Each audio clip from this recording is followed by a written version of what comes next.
ఒక్కసారి floor of the హౌస్కి opposition party head కనుక వెళ్ళి మాట్లాడగలిగితే ఆఖరికి రోజా దగ్గర నుంచి అంబటి రాంబాబు దాకా పెట్టిన కేసులు అండ్ మరీ ఇంపార్టెంట్గా రేపు స్పెషలీ అవినాష్ రెడ్డి కేసు ఏదైతే ఉందో ఈ వివేకానంద రెడ్డి గారి హత్య కేసులో రేపు కనుక అవినాష్ రెడ్డి బెయిల్ క్యాన్సిల్ చేసి అతన్ని కస్టడీలోకి తీసుకుంటే దాని గురించి మాట్లాడడానికన్నా అసెంబ్లీకి వెళ్ళాలి కదా, నువ్వు వెళ్ళాలి కదా.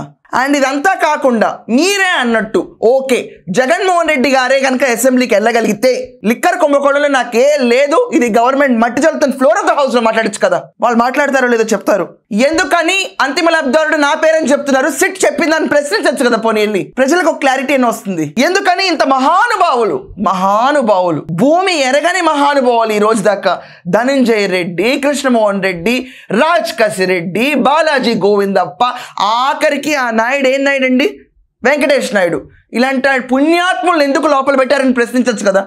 మనుషుల్లాగా జీతాలు తీసుకున్నప్పుడు అసెంబ్లీకి వెళ్ళరా? అసలు ప్రజలందరూ ఎందుకు పిటిషన్లు ఫైల్ చేయరు, ఎందుకు వెళ్ళరు వీళ్ళందరూ అసెంబ్లీకి అని?